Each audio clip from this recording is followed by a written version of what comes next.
Hello folks, this is Anthony from Honda Snowblower Enthusiast on Facebook and YouTube. Today I'm going to try to show you how to replace this choke cable on an HSS 928 that broke. This seems to be a common issues.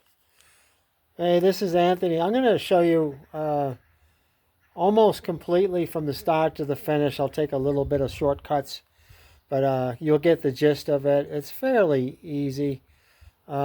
These choke cables break easily. I'll show you. Here's a broken one right here.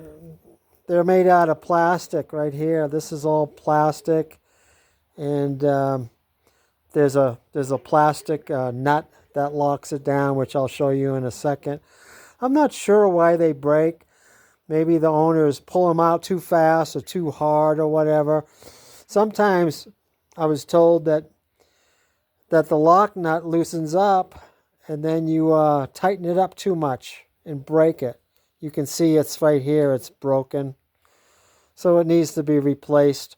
The owner tried using some duct tape. It kind of worked, but it was a real pain. You're going to need a 17 millimeter wrench to loosen the lock nut. You're going to need a 10 millimeter socket. You're going to need a little snubby screwdriver. You're going to need a hex wrench, a 6.0 hex wrench. So let's get started on this.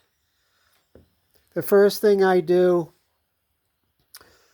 is release it from the top first, and you have to move the.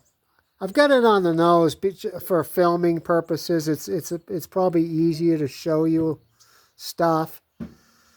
You have to release the control panel. Now you got your 6.0 hex bolt here, which I'm going to remove. I loosened it up to save time.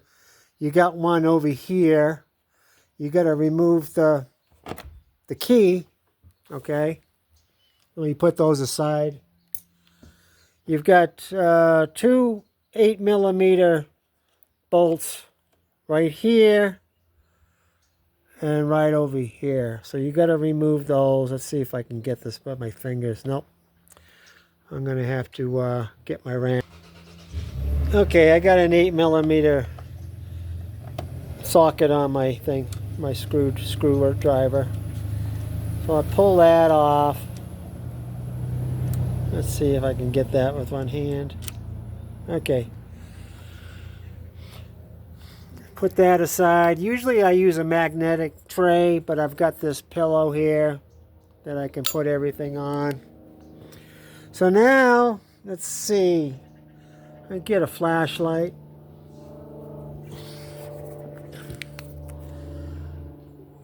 Okay, up underneath you've got the 17 millimeter lock nut. Alright, so let's loosen that.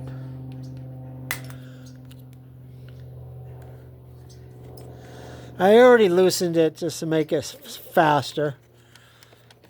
I got the new cable on, but I'm just gonna show you. Okay, now I got the nut off. You want to let it slide down. All right. Now you have to pull the. Let's see. Got to pull the control panel off. It's hung up right here. So I'll just pull it off enough. Okay. And then you'll see how to pull it out. You're gonna have to. You have to release the cable first before you can pull it out from the top. My bad. I'm going to take the cover off, the air cover off. Set that aside. Pull this off. And you have to release this. There's a little bolt here which I already took out.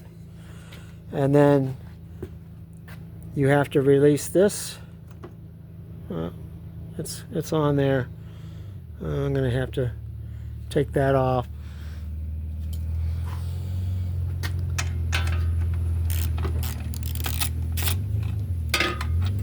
It's hard to do things with one hand. I was kind of waiting for my son to come up and help me with this.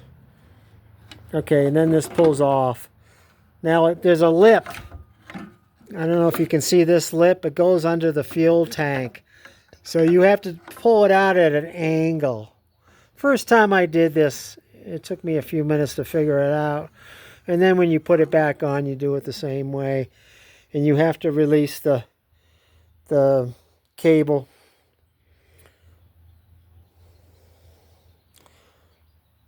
You have to release the cable from that grommet right there. A lot of times you have to replace that grommet, which is like $3 or so. All right. So now you can release your cable before you can pull it out. And what you need now is your stubby screwdriver. It already came out, but you loosen here's your lock screw. Here's your lock screw for your cable. So you loosen that up, and then you've got your, I don't know what it's called. It's a cable keeper, maybe. You loosen that up, and then if you have to take pictures while you go along, do you see this? You see this metal piece right there? See, it goes behind the clamp. So you loosen your clamp, and then you can pull your cable out. And see, try to remember how it's routed. Okay? So I got that out. Now I can take it. Oops, don't want to lose that. All right, now you can pull this out. Now this is, it's not difficult. You can see you have to pull it up enough so that you get the cable. And then you just back it out. You just back it out and it comes out. All right, so now it's out. Let's say this was the old broken one. And then all you have to do is just do the reverse on putting it back in. Let's see, I just put the cable back in the same way it came out. You just have to put it in the slot in the back part. I pulled let me do that again. Okay.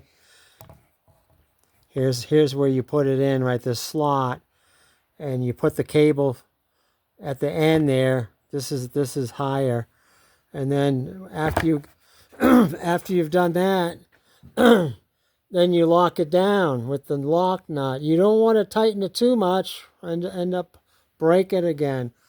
So then you put your control panel back on. Okay, line up your holes. Put your hex bolts back on.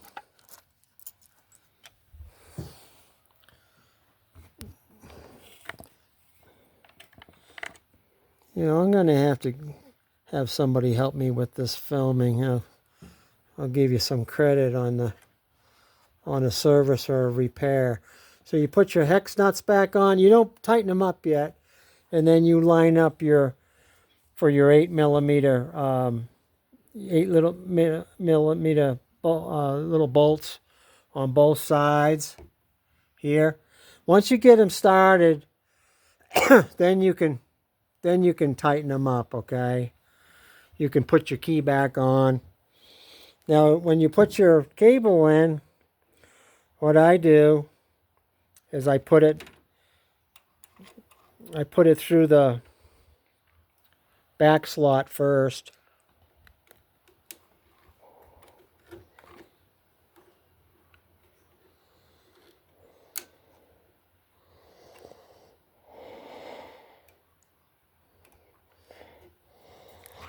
I put it through the back slot first, and then I line up my metal piece with my clamp, and then I tighten that down. Now once I've gotten that tightened down, I'm trying to save time here, folks, because it's hard to do with one hand. I tighten this down on here, right here. And then after I've done that, then I check the action. When I pull it out, I want the choke to close. So when I pull it out, it should go all the way to the end. Now, if it doesn't go all the way in, it can be adjusted on the end here. But usually, you just push it in all the way to the cable sheath. Can you see that? The black part? You just push it all the way in till it stops, and then you tighten up your lock screw, and it should be the proper adjustment. I've done this many times, and it's almost always the correct adjustment once you put your middle part here of the cable right behind the clamp. Okay, like that. So once you've gotten that done, then you can put your cover back on. You want to put this cover back on. You line it up. You make sure that you have to go in a little bit of an angle so that lip goes under the fuel tank. Okay, it goes underneath the tank lip right there. Try to do this with one dumb hand. So that goes on there, and then you have to put your cable through the grommet first. What I do is I put the grommet on the cable, and then I feed the grommet into the slot. Okay. So once I've done that, then you can tighten up you got a bolt right here. You tighten that up, and once you've got this part on, then you can put your air cover on. So I really hope this helps. I'm sorry, folks. It's hard to make this with one hand. Once I get some help on filming this, I'll try to do another one so it's a lot easier. But take pictures as you go along so you know where everything goes, and then take your time. Pay attention to how everything comes apart so you can just reverse the order. And it's really not that difficult. I think I made it look difficult because of cameras jumping all over the place, and I had to edit it and trying to do everything with the one paw. So thank you for watching, folks, and we'll see you next time.